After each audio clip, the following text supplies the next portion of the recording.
So Lyft today is joining Uber and Instacart and adding a fuel charge to help drivers offset what they pay at the pump. It's because some of these drivers have been eating into their paychecks just to put gas in the car to get you the stuff that you need or to get you where you're going, right? But are these surcharges enough to actually make up for what they're spending? Vaughn Hillyard has more. Today, Lyft is the latest company to add a fuel surcharge onto its service, paid by customers going directly to drivers, after calls from drivers for help in bearing the burden of today's high gas prices. From last year to now, my gas has gone up almost $300 per month. So any help we can get is fantastic. Lyft announcing the addition of an extra 55-cent charge onto every ride. The gas price is going up. I think it's only fair. This after Uber last week implemented its own, up to 55 cents for a ride and up to 45 cents for Uber Eats deliveries. Both companies saying their fuel surcharges will last for at least 60 days. Changes after pressure from the rising gas prices. Rideshare companies do not cover the costs of filling up the tank. A coalition of drivers just last week demonstrating outside of Los Angeles. Drivers across the country reevaluating what routes they take. You don't really want to go that far anymore. But it's not just rideshare companies hearing the pleas. Instacart, the grocery delivery app, says it will also do the same, adding on 40 cents to each of its customer orders. Chris? Hey, yes. Here's your groceries. But do these new charges cover that extra cost? It's not enough. We need more.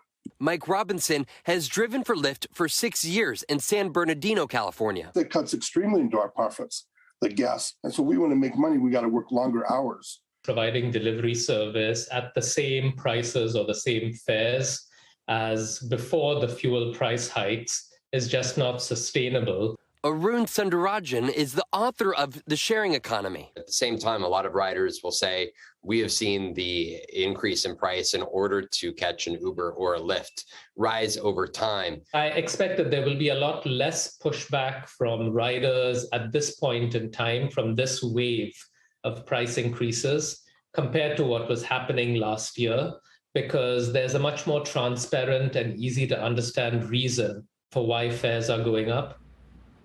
You know, I think that's Vaughn Hillyard joins us now. I think that's super interesting, Vaughn. Can I just share with our audience here? Like, I used Instacart the other day to get some stuff for my sick kid, you know, and I noticed the fuel charge was like 45 cents for that particular Instacart run. You know, happy to pay it, obviously. Drivers want a little bit more, don't they? Some of them think that it should be even more. Right. Some think that it should be even more here because these drivers are dealing with the reality that gas prices in the last year have gone anywhere from 35% to 40% increase. And yet when they go and fill up, for a great many of these drivers, they're not even able to break even, not to mention even turning here a profit. And when you're looking at this gig industry, right, these are folks that don't have sick pay. They don't have overtime pay, right. Hallie. These are gig workers. And essentially it crescendoed enough to where there was enough noise where ultimately Uber, Lyft, Instacart said, OK, we'll provide you a surcharge. But on every ride, all that is for Uber or Lyft, it's 55 cents per ride. Again, for so many, that doesn't even begin to meet the profit point. You talked about the wave of pressure on some of these countries. Talk about where that pressure was coming from, right? Because some of this, it feels like some of this could be optics for these companies, right? That they want to be seen as doing good things for their drivers. And some of it was true, like necessity. They needed to do this to retain people to work for them because that's what their company is built on, this gig economy.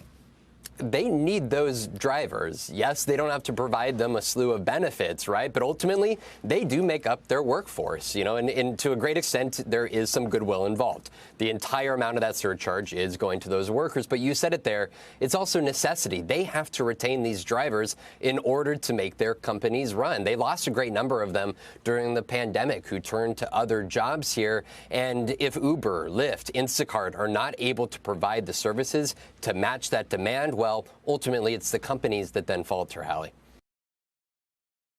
Thanks for watching our YouTube channel. Follow today's top stories and breaking news by downloading the NBC News app.